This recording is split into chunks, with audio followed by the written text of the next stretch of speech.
BNP থেকে ৫ বার বহিষ্কৃত নেতা মেজর আখতারুজ্জামানকে দলে নিয়েছে জামায়াতে ইসলামী।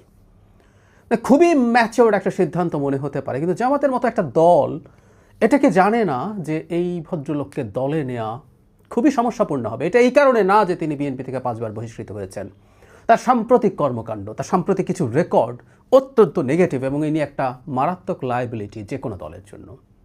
তারপর জামায়াত তাকে কেন দলে নিল আমরা একটু খতিয়ে দেখার চেষ্টা করব।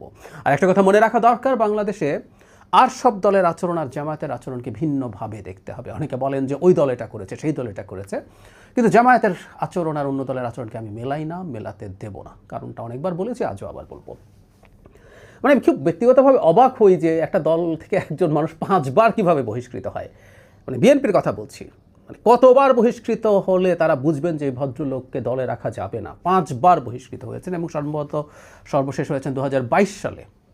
তিনি তার নিজের মতো করে চলেন, নিজের মতো করে কথা বলেন। আমরা যখন রাজনীতি করি তখন আসলে এটা পেরে উঠবো না, এটা আমাদের মনে রাখতে হবে।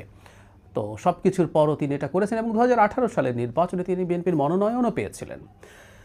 যাই হোক, বহিষ্কৃত হয়তো শৃঙ্খলা ভঙ্গের কারণে হয়েছেন, কিন্তু তার ইন্টিগ্রিটি নিয়ে যদি আমরা প্রশ্ন করি তাহলে দুটো প্রশ্ন আনবো যে কারণে উনি কোনো দলে বড় লায়াবিলিটি হওয়ার কথা। প্রথমটা হচ্ছে ২০২৪ সালের আমিরামি নির্বাচনে তিনি স্বতন্ত্র প্রার্থী হিসেবে পার্টিসিপেট করেছেন। শুধু সেটা না, তার এই যোগদানের পর অনেকগুলো ক্লিপ ছড়িয়ে পড়েছে যেখানে তিনি শেখ হাসিনাকে আমার নেত্রী বলে দুর্দান্ত প্রশংসা করছেন। ১০ ভুজা দুর্গার সাথে তাকে তুলনা করে বলছে তিনি ১০ হাতে সব করছেন তার নেত্রী। এটা মারাত্মক রকম অন্যায়। এই যে আমরা আজকে শেখ হাসিনার সাথে কোলাবোরেটরদের কথা বলি যে তাদেরকে আমরা কেন রাখবো, জাতীয় পার্টি রাজনীতি করতে পারবে কি পারবে না, এই আলাপ আমরা কেন তুলি? কারণ তারা কোলাবোরেট করেছিল শেখ হাসিনার সাথে, নির্বাচনে গেছে। তো জনাব আখতারুজ্জামান তো নির্বাচনে গেছেন ২৪ সালের আমিরামি নির্বাচনে, তথাকথিত নির্বাচনে, তারপরও তাকে নেওয়া হয়েছে। দ্বিতীয় হচ্ছে আরেকটা টকশোর ক্লিপ, অনলাইন একটা টকশোর ক্লিপ ছড়িয়ে পড়েছে যেখানে তিনি গায়ের জোরে সর্বোচ্চ শক্তি দিয়ে বলছেন আমাদের গণ অভ্যুত্থান করছে রাজাকাররা, মুক্তিযোদ্ধারা না, রাজাকাররা করছে। এবং ওটা নিয়ে বিভৎস একটা গালিগালাজপূর্ণ একটা ঝগড়াঝাটিও ওখানে হয়ে গেছে। তো সেই ক্লিপটাও ছড়িয়ে পড়েছে। তার মানে তিনি গণ অভ্যুত্থানে শেখ হাসিনার যে ন্যারেটিভ ছিল সেই ন্যারেটিভ তিনি গণ অভ্যুত্থানের মধ্যে বসে বসে করছেন। এই ভদ্রলোককে জামায়াত ইসলামী নিল। মানে জামায়াত ইসলামের ক্যালকুলেশনটা কী হতে পারে? আমি যেটা ধারণা করি সেটা হচ্ছে এই ভদ্রলোক একজন মুক্তিযোদ্ধা। জামায়াত ইসলামী তার যেখানে যেখানে খুঁত আছে, জামায়াত ইসলামী ইসলামী রাজনীতি করবে, শরিয়া কায়েম করবে, সেটার কারণে তারা নজির স্থাপন করতে গিয়ে একজন হিন্দু ভদ্রলোককে নমিনেশন দিয়েছেন। আমি সেটা নিয়ে একটু বিস্তারিত কথা বলতে চাইব পরে। আবার তাদের মুক্তিযুদ্ধ নিয়ে অত্যন্ত অন্ধকার অতীত আছে, সেই কারণে মুক্তিযোদ্ধা জনাব আখতারুজ্জামান একজন মুক্তিযোদ্ধা, সুতরাং তাকে দলে নিতে পারলে সেই সমালোচনা খানিকটা কমাতে পারবেন বলে হয়তো বা তারা ভাবছেন। আমি আর কোনো ব্যাখ্যা খুঁজে পাই না। আমরা খেয়াল করবো কাদের সিদ্দিকীকে নিয়েও তারা বেশ কিছুদিন খুবই গুরুত্ব দিয়েছেন।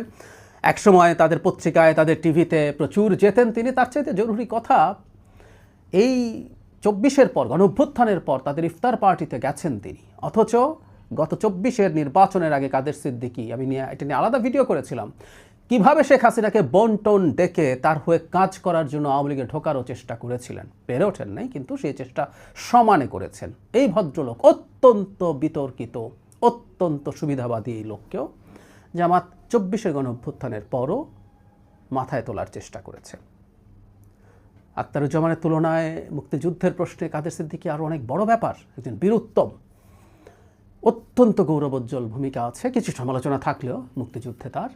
সো আমি ধারণা করি জামায়াতে ইসলামী একজন মুক্তিযোদ্ধাকে দলে ভিড়িয়েছে, মুক্তিযোদ্ধারা তার দল করে, জামায়াত করে, এই ব্যাপারটাই সামনে আনতে চেষ্টা করেছে। কিন্তু আসলে তো ওজন দিতে হয়। শেখ হাসিনার দোসরে পরিণত হওয়া ২৪-এর আগে গণ অভ্যুত্থানকে রাজাকার বলা একজন মানুষকে নিয়ে আমি ধারণা করি, আমি বিবেচনা করি জামায়াত একটা ডিজাস্টার করেছে। জামায়াত আসলে একটার পর একটা ডিজাস্টার করছে, তারা জোড়াতালি দেওয়ার চেষ্টা করছে। তাদের আসলে আমি দেখতে পাচ্ছি যে তাদেরকে নিয়ে যেটা, তাদের যে রাজনীতি, তাদের রাজনীতিটাকে তারা কীভাবে মানুষের সামনে আনবেন, কীভাবে সেটাকে প্রতিষ্ঠিত করবেন, সেই ব্যাপারে যেহেতু তারা লুকোছাপা করছেন, তারা ফর্মালি ঘোষণা করছেন না তারা শরিয়া কায়েম করবেন। আবার একই সাথে যেহেতু ইসলামী দল শরিয়া কায়েমের চাপ তাদের উপরে ভেতর থেকে বাইরে থেকে আছে, সমর্থকদের মধ্যে আছে, এইগুলোর ক্ষেত্রে আবার ইন্টারন্যাশনাল কমিউনিটি যদি শরিয়ার কথা তারা বলেন, তার ক্ষমতায় যাওয়ার খোয়াব, তারা খোয়াব টপ দেখছেন, সেটা নষ্ট হয়ে যেতে পারে। এই নানা রকম টানা পড়ে সে তারা জাস্ট কতগুলো পিসমিল, এখন একটা মনে হচ্ছে এটা করছি ওটা করছি, এরকম স্টেপ নিতে যাচ্ছেন।